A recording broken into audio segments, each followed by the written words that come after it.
السلام عليكم ورحمة الله وبركاته. النهارده يا جماعة جايبين لكم شقة على شارع فيصل الرئيسي، مساحتها حوالي 180 متر، 3 ريسبشن و2 حمام ومطبخ. ده الريسبشن بتاعها زي ما حضراتكم كده شايفين، الريسبشن مقسوم لجزئين. ده كده بدايته، طبعا الجزء ده كله تابع داخل الشقة اهو. كده بداية الريسبشن، بنخش بالريسبشن بنطلع ليه مستوى تاني كده، يعني مقسوم على جزئين 3 درجات، طلعونا للمستوى الثاني. احنا على شارع فيصل الرئيسي.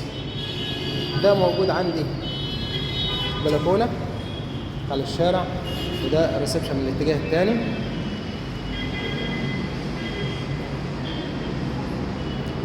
نرجع معلش ننزل. طبعا هم عاملين ستايل حلو جدا، كل حاجه عاملين لها باب. بنخش كده، موجود عندي في الجزء ده هنا ده الحمام الخاص بريسبشن حمام الضيوف. جنبي هنا المطبخ زي ما حضراتكم كده شايفين، مطبخ مساحته ممتازة جدا جدا فوق ما تتخيل.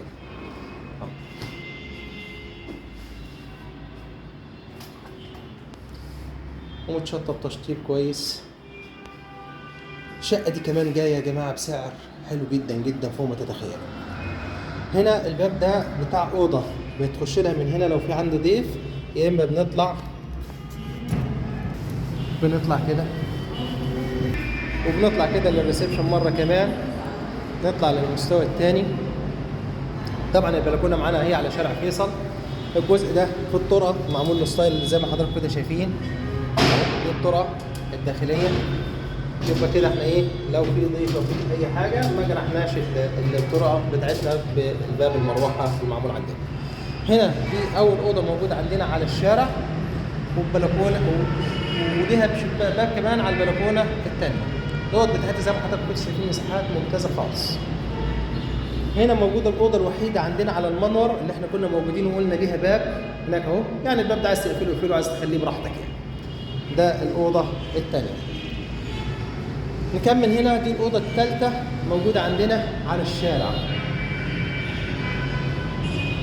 الأوضة الثالثة دي موجودة عندنا على الشارع برضه، يبقى أصبح عندنا أوضتين وريسبشن على شارع فيصل الرئيسي مباشر. ده موجود عندنا الحمام الرئيسي زي ما حضراتكم كده شايفين. طبعا هي عشان مقفولة من فترة فعايزة حبة شغل كتير، لكن الشقة دي النهاردة بتتباع بسعر خيالي. الشقة دي النهاردة بتتباع ب 2,650,000 جنيه.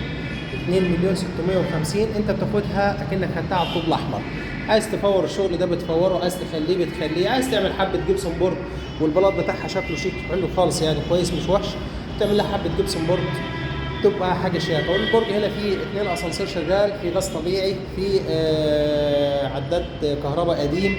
الشقه في الدور السابع، يعني تصلح معاك سكن ممتازه جدا جدا فوق ما تتخيل. والسلام عليكم ورحمه الله وبركاته.